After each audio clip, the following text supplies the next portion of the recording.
What a way to start the month of Ramadan.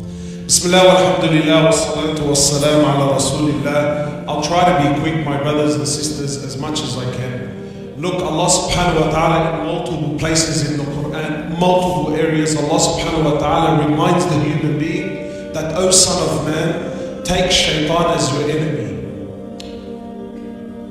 You know, for Allah, He can say something once and that's it, we understand. It's in the Quran. If He made it to the Quran, we understand its importance.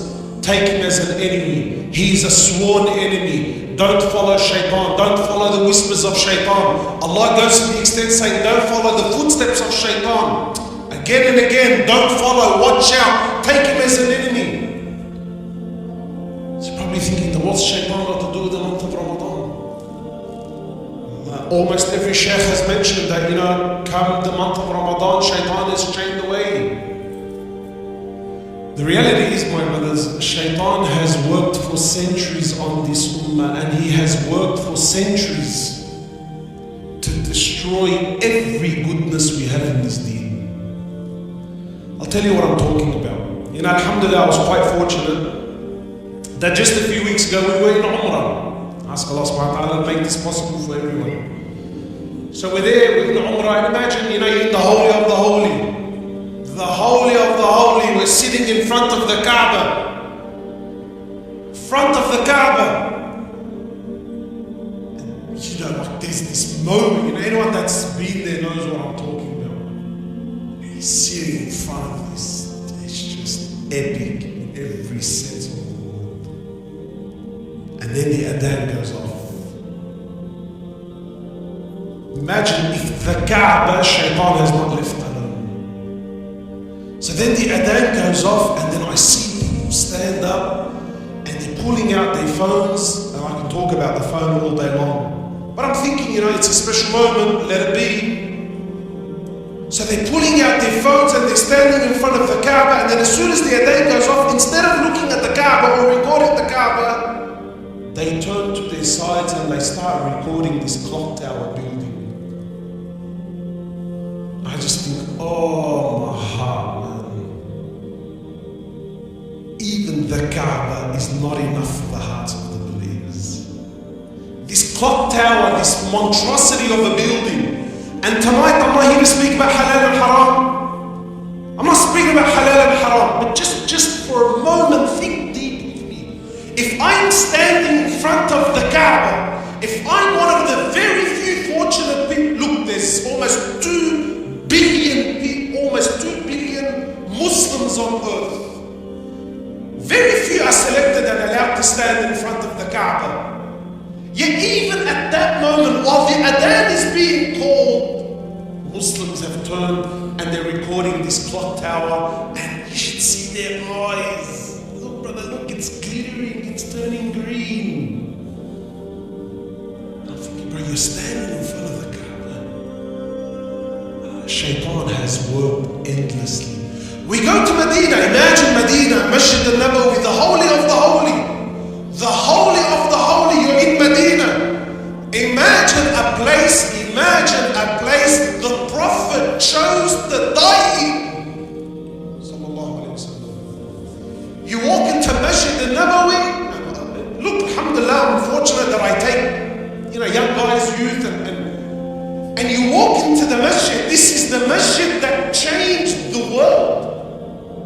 Masjid al-Nabawi is the masjid that changed the course of history for life. Yet we walk into the masjid and shaitan has left no stone unturned.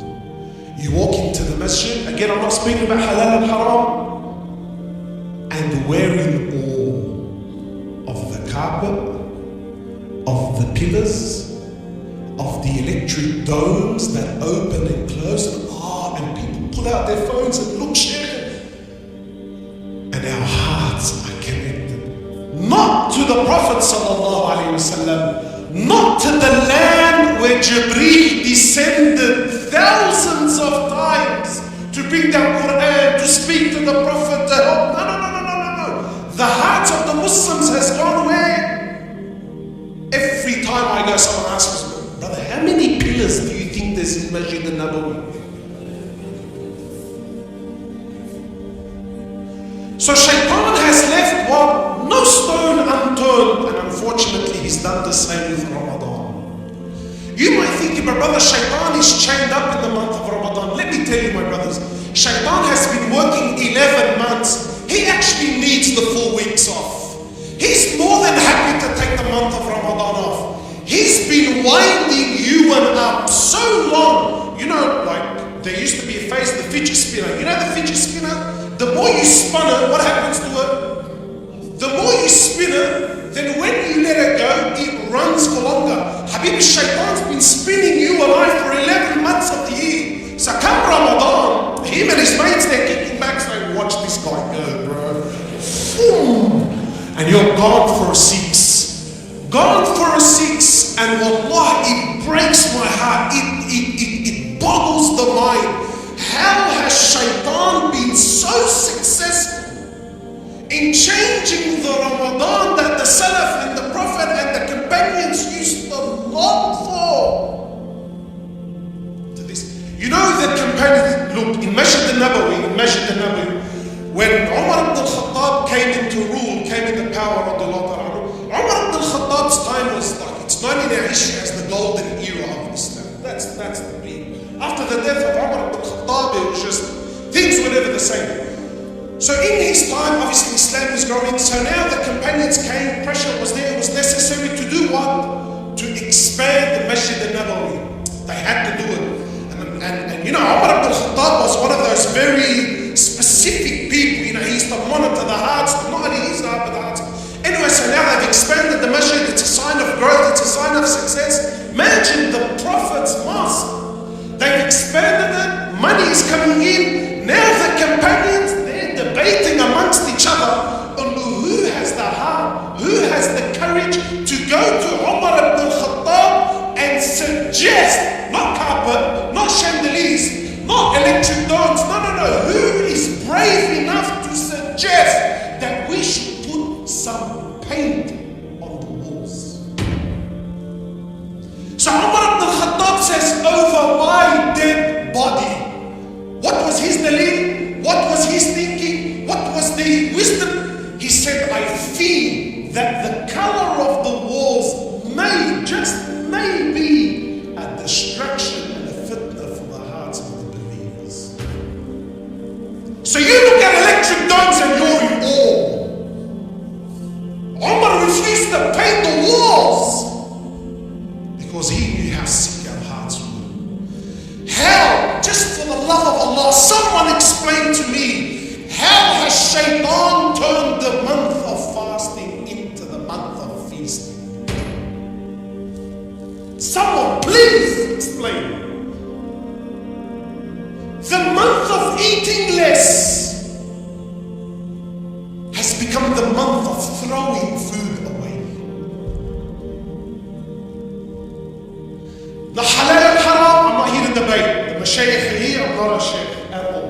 I'm not here to speak fiqh. But just think with me, how has the month of fasting, how has he been so successful into turning it into the month of feasting?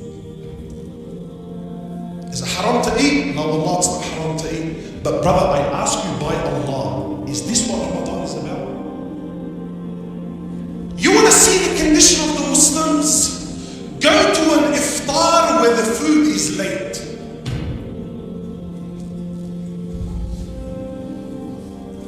Bala Sheikh, Bala Balloot, bro, where the hell is the food? Brother, wallahi, they've ordered the food, the brother stuck in the car. Who's the hamar that's driving, brother? Doesn't he know?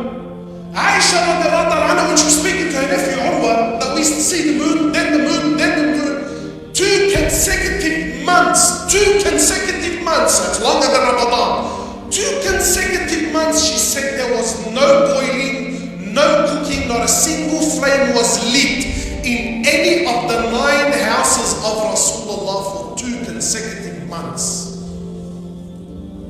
So Urwa asked, how did you eat? How did you survive? She said, al-aswadan al-tamr wal-ma'. If Umar didn't want to put paint on the walls because he lest it should be a fitna, what would have happened to the Prophet if he's seen the way we deal with breaking our fasts? Explain to me how the month of fasting has become the month of feasting. Explain. Can you see shaitan all over it or not? There are foods that are only made in Ramadan. And we've accepted that. There are sweets, they're only made. Yeah, if you went on the day of Eid, brother, you missed it. Ramadan. Who's behind that? Who's behind it? Yeah, keep you busy. Look, shaitan couldn't stop me from standing in front of the Kaaba. But he could take my heart and my eyes away to look at the top. Shaitan couldn't stop you from fasting. But Uqsim Billah, he's going to take every opportunity to destroy you. Let him feast, bro. Let him eat like monsters. Go to any one of these, not last year, before my wife sent me buy bread. The day before Ramadan, I wasn't thinking, I thought, all right, I'm going to buy bread. I walked into the guy, I said, brother, is there any bread? He looked at me and said, brother, what are you smoking? Bread? And Habibi, ma khallu sesame seed. Nothing, they polished the shop. So I thought, wallahi, I said, brother, are you closed tomorrow? He said, no, I'm open. Consume. Business owners prepare. Look, the Salaf prepare for 6 months for Ramadan. Trust me, our Muslim business owners also do the same. But they're not preparing like them. Yalla, containers. Shops open in Ramadan and then they close when? Explain to me how the month of fasting has become the month of feasting. And trends, it's not haram. Please don't come to me, brother, and you say, no, it's not haram. But can you see shaitan all over it or not? So because breaking a fast wasn't enough, what did shaitan have to do? He brought out trends. A few years ago, we had this musibah that hit the ummah called the camel burger. Were you aware of it? Are you serious, Chef? 2 minutes? How is that fair? The camel burger was the musibah that hit the ummah. Muslims in the thousands stood in rows. Brother, the camel burger. We became, brother, I heard if you eat camel, you need to make wudu before and after Mabafsha. It's Jannah in the area. Camel burgers, Jannah in the area. It's not haram. Wallahi, it's not haram. But why in this month? Why was this the month that the ummah was obsessed with camels? Then when camels became the norm, what happened to the ummah? It became the deed. When the deed became the norm, last year was the rabbit. The Australian wildlife has become petrified of the month of Ramadan because no one knows who's on the menu next. No one knows who's up next. Yalla, petrified. If it's not camels and burgers and donkeys and whatever we're eating, what it's cocktails from about. Again, wallahi, it's halal, it's not haram. But I ask you by Allah, is this Ramadan? Is this Ramadan? And shaitan has fooled. And people love it, brother. Don't you like the nightlife? Don't you like the buzz? You know, my brothers, the nights of Ramadan are holier than its days. Did you know that? The nights of Ramadan are more special, they're deeper. The best 10 nights of the year are in when? But the best 10 days of the year are not in Ramadan. In the calendar, the nights of Ramadan are far more special. So what has shaitan done? What has he done? Have you seen in our communities what has Ramadan become now? It's become this nightlife. It's become this, wallahi, Lakemba's become the new King's Cross. Not King's Cross in the sense of the prostitution. No. What do I mean by the new King's Cross? It's the place to, in the 90s and the 80s, brother, where do you go to party? You go to King's Cross. No, now we got the new King's Cross and it's called Lakemba.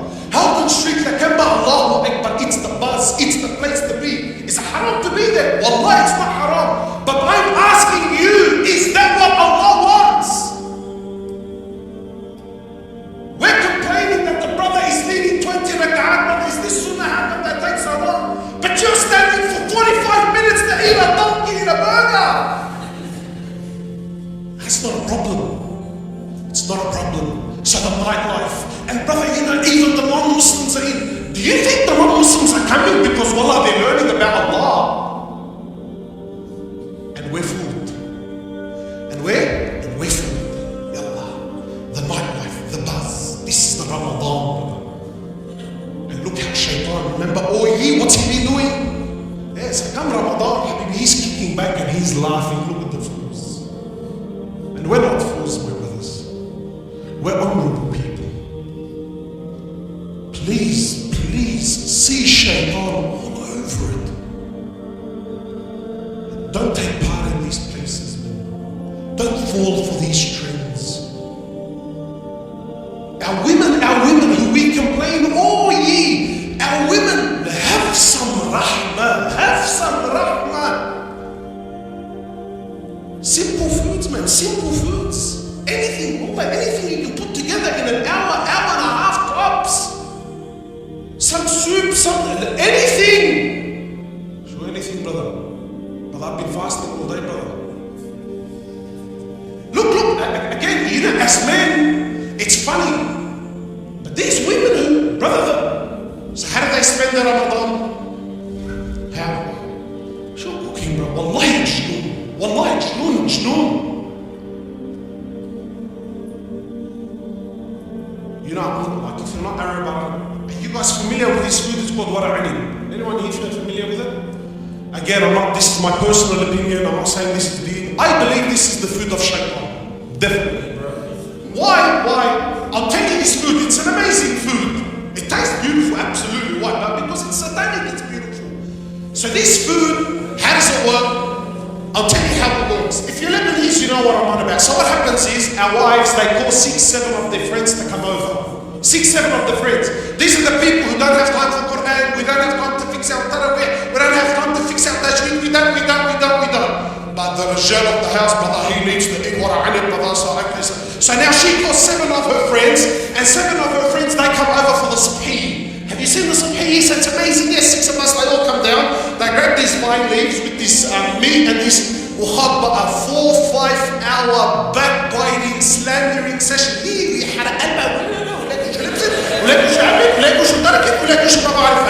So 7 hours, 7 times, or whatever, 4, 5 times 7 people that are sitting. Look at the wastage. 6-7 hours. Then when it's done, depending on which family you talk to, some of them, they're more old school, they cook it. Sometimes it's cooked on low cooking. Sometimes, I know this is a bit extreme, but some up to 48 hours cooking. 48 hours of the time of the believer in Ramadan. Why? So him and some of his friends come for tour time, and wallah, mashallah, kalma mara'in.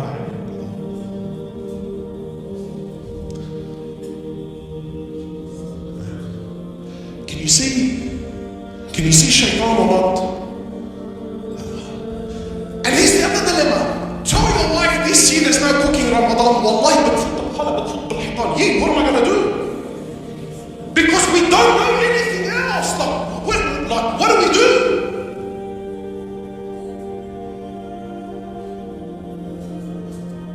And this is Ramadan for us. So brothers complain always. Inshallah, he said 2 minutes, 15 minutes ago, so forgive me, Shaykh, for life. Forgive me, but I'm trying to make it for last time. They didn't give me time. So I'm going to get him back. I'm going to wrap up with this, yeah? So brothers always tell me, well, brother, have you noticed how Eid doesn't have the feeling anymore? Eid doesn't have that feeling anymore. I say, wallah, brother, where's the feeling gonna come from? Where? You and I, we've been eating and feasting and partying 30 nights of we've been eating out for 30 days. You've been having hello and sweets and argili and my cousins and my dada and my amma and my khala for 30 days. Yes, I come Eid. What feeling are you expecting, brother? What feeling are you expecting? Come Eid, what do you expect? There's no celebration for you.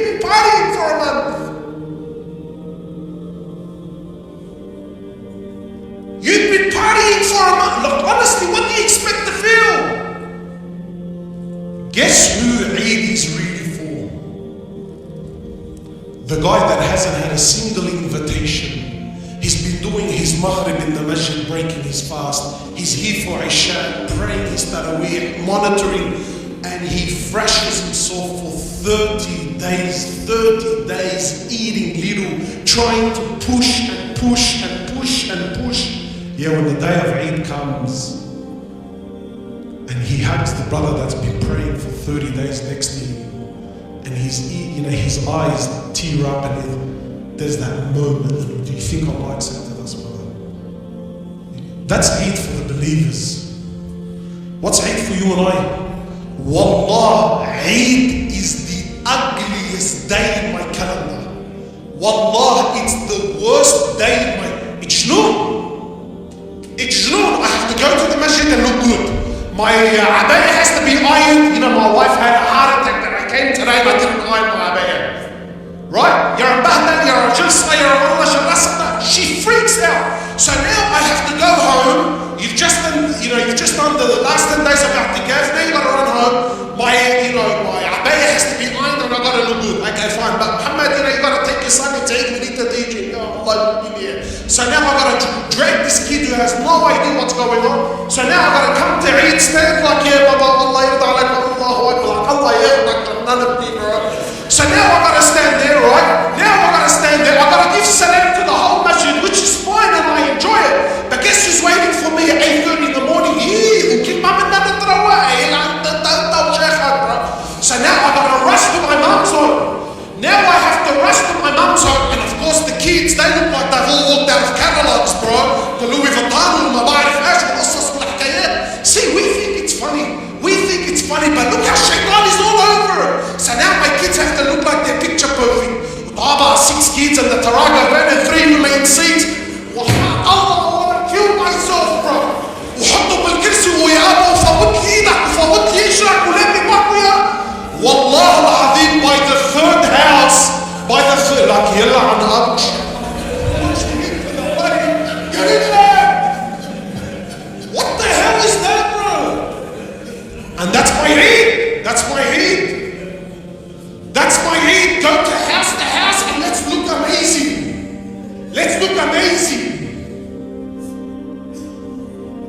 And you're telling me, brother, how come I don't feel anything in Eid?